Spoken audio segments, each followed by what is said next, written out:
Greetings, slot car fans. I'm Ted. Welcome to the BP Slot Racing channel. It's a fairly new channel. I'd like to give a special shout out to all you baby boomers who are my age that used to do this hobby 50 years ago and have just gotten back into it. Yeah, that's me. 50 years ago, maybe 55 years ago. Anyway, I started with an old Eldon set that I got for Christmas. Anyway, that's in the first video, so go check that out.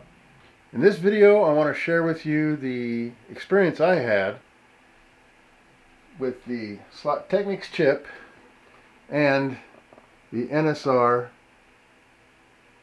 Formula 86, 89 cars. Now, like Massimo, I'm a Formula 1 fan, and the cars that come with the Carrera digital set that I bought are nice. But I immediately started looking for Formula 1 cars, and I found out that Carrera is not really in the Formula 1 car business.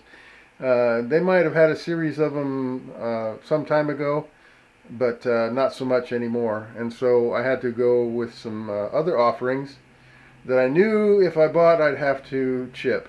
And so that's what this video is about. So stay tuned and let me show you what I did to put Carrera chip in these Formula 1 cars. Hang in there. Okay, so let me show you what I've got here. Let me clean some of this up. I'm somewhat of a hobbyist. I've got all kinds of hobbies. Slot cars being the most current or most recent. As you can see, I've been truing some Paul gauge tires here with this stick, and it makes kind of a mess, but it works. Right now I'm working on this little kit here. This is from Johnny Hobby there at Subhuman Racing. He made the STL files available for this 3D printed tire truer, but I haven't got all the parts quite yet. Anyway, let me show you what I do have, and this involves the NSR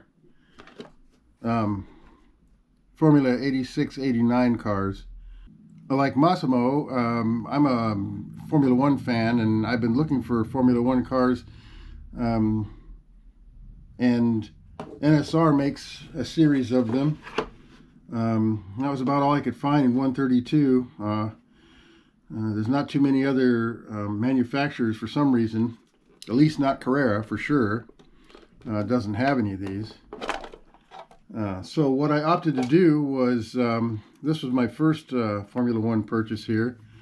This of course is the John Player Special. And what I wanted to do is get it running on my Carrera check. So what do you have to do? You have to chip it. So what I did was, these cars are very compact and there's not a lot of room inside here to put a chip, and I wasn't sure if the Slottechnik chip would even fit in here anywhere. So what I did was I cut a small piece of balsa wood, the same dimensions, and used it to fit before I even ordered it, because I wasn't about to order something that wasn't going to fit. So the NSR cars here, they're really nicely made, and they're made in Italy, where I come from, or at least my ancestry. So anything Italian is going to work for me. Now you notice there's not a lot of room inside these bodies, none at all. As a matter of fact, what I discovered is that chip would actually ride right here. And I had to do some modifications. As you can see, I cut away this portion of the radiator. As you can see on this side, it extends much farther back. Cut away this, and discovered that I also had to cut away a little bit of here also, because what I was finding was that even though the chip actually fit in there, I left it so it could float so that I'd have my floating chassis, because what I noticed was without trimming that other piece here, without trimming this away, it would wedge itself in there and I had no chassis float whatsoever. I also, you'll notice, had to custom cut the wires to their proper length. They could not, there's no room in here for a bundle of wires. It just doesn't exist.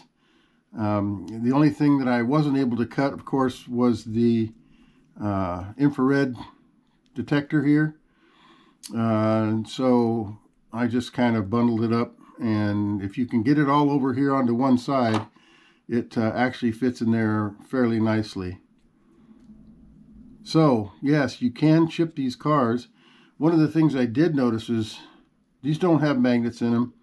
They're pretty squirrely, and what happens a lot of times, if this car is not lined up exactly right as it passes over this sensor, for instance, I've got a curve, I actually got, yes, my pit lane starts at the end of a curve, and sometimes these will off track just enough, coming in like this. And as you can see, the sensor is here, and of course the sensor in the track is going to be here. It will miss it completely unless this is perfectly lined up. So a lot of times on my track, what I have to do is I have to come in on the opposite lane and then take the lane changer, and that straightens it out enough that by the time it gets to the end of the curve here, it'll actually go into the pit. I've had some difficulty with that. Yeah, these are really nice cars. I'm thinking seriously about maybe going with a little bit stiffer chassis, because anytime you take up room here,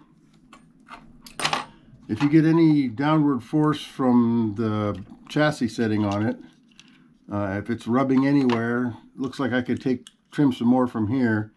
What happens is I'll set it on the track, and it will actually be touching.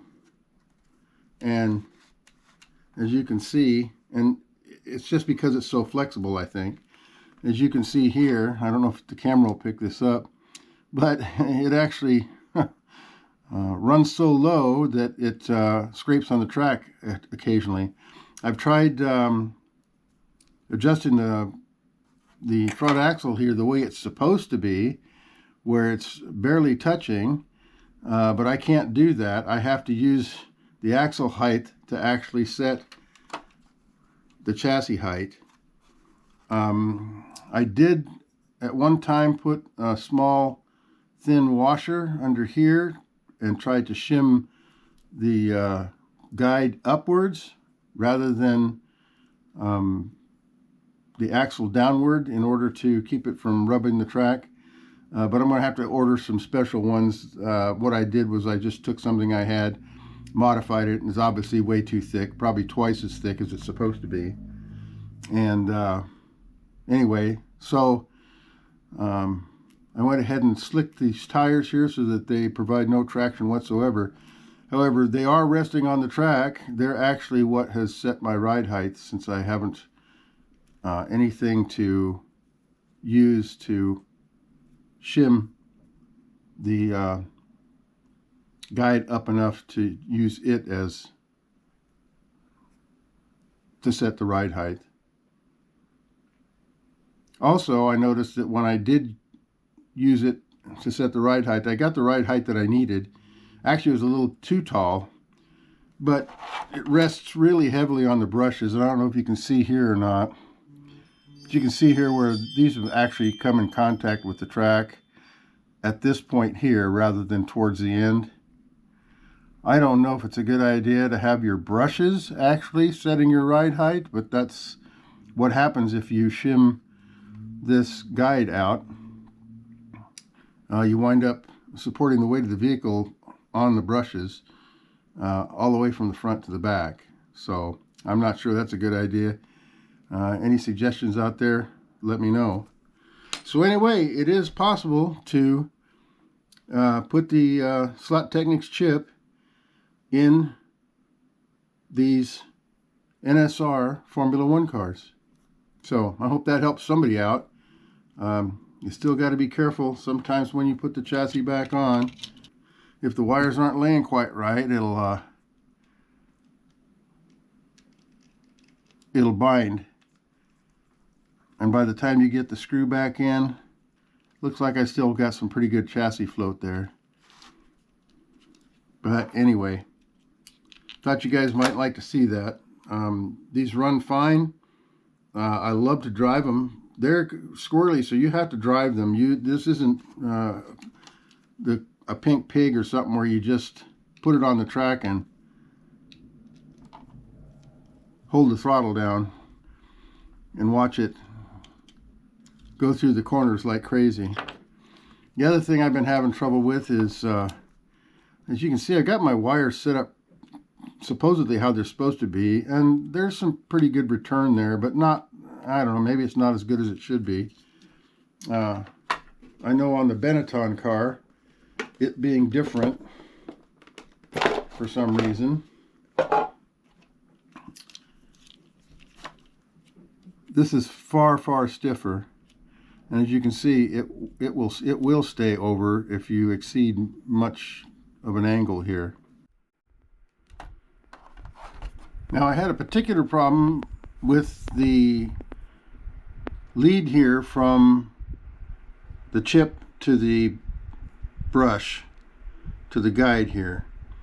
Now for some reason on this particular chip, and I didn't experience it in the chip with the other one, this particular chip, this was it's not a heavier gauge wire, but it seems like they used like aluminum stranding rather than the nice flexible copper stranding.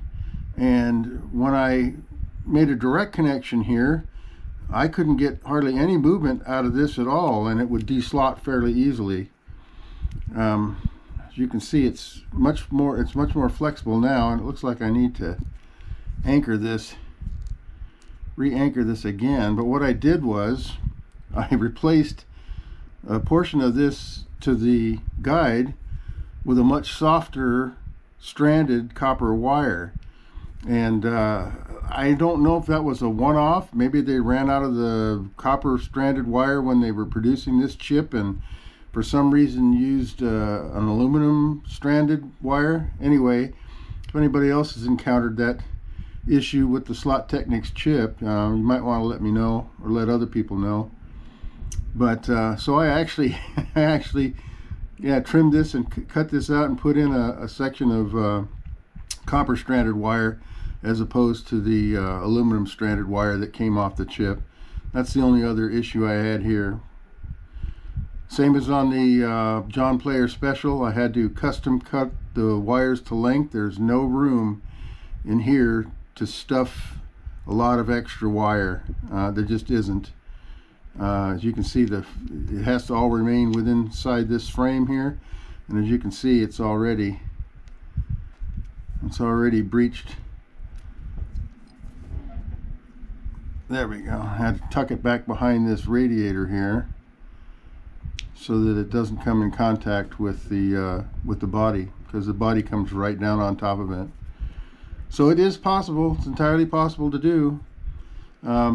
It'll test your patience though, but I'm hoping that if anybody else sees this, they'll get an idea of what it's like to put the chip in. And I guess the only difference is you might want to put it on this side if you're from UK or something. I don't know. Anyway, but that's been my experience with it. I've upgraded all the tires to Paul gauge. That helps them stay on the track much better. But anyway, so you can chip these cars. There's proof. This one's been especially bad about rubbing on the track.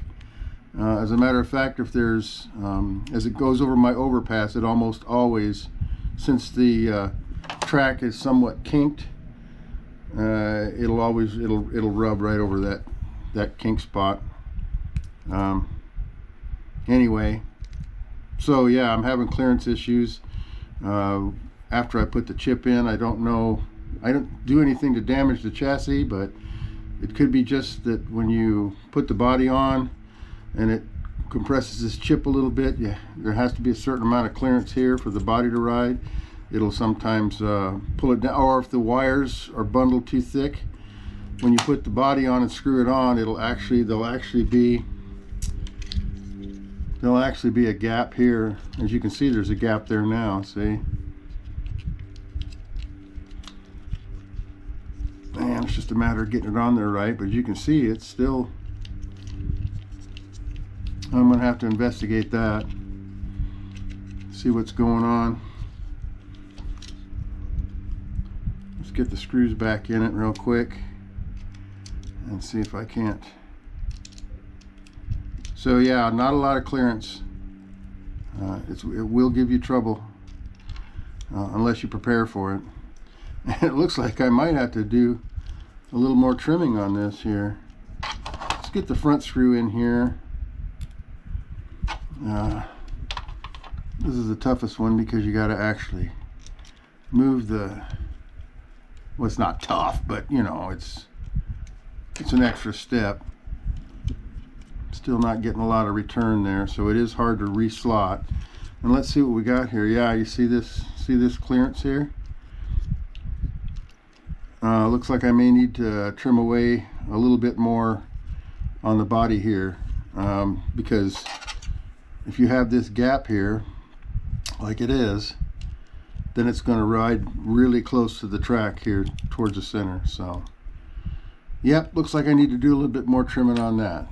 Okay, so yep, I had to chip away at a little bit more. I had to cut it completely flush down here. This actually, as you can see, there's a gap here, and if you got to cut that gap, you got to cut that completely out of there in order to get it to fit so that it doesn't ride up anymore. As you can see, the gap is pretty well gone here. Anyway, it's going to be a challenge, and they may not run quite like you like them to, but that was the best I was able to do out of chipping these cars. So good luck. So I'm still having a little bit of trouble getting this car back together. At first I thought it was these wires here. Then I noticed, I don't know if you can see this or not, but this wire here is compressed. The outer coating is compressed. It's compressed there too. And I got to looking, and there's quite a large raised area here where the driver has been adhered, melted in, and I'm going to take that down some. I'm pretty sure that's what's coming in contact with those wires and preventing the frame and the chassis from coming together as close as possible. That's what's pushing down here and causing the chassis to flex. And you can see it's rubbing right here, which is perfect in line. So yeah, see, I'm still working on them. I've owned them for months. They've been chipped for weeks, and I'm still tuning them. So, but anyway, the whole idea behind this was that you can put the Slottechnik chip, Carrera chip, in the NSR Formula 86, 89 cars and get away with it. It is possible to chip these cars, and yeah, if this information helped you, I hope so. Okay, so that's a wrap for this one. If you got some information out of this, go ahead and like and subscribe. You can promote me to other channels if you like. I would appreciate that. I do have a number of things that I will be taping in the future. So yeah, I'm not just about racing, but I'm also about information. Hopefully I can be of use to you guys like you have been to me. See you next time.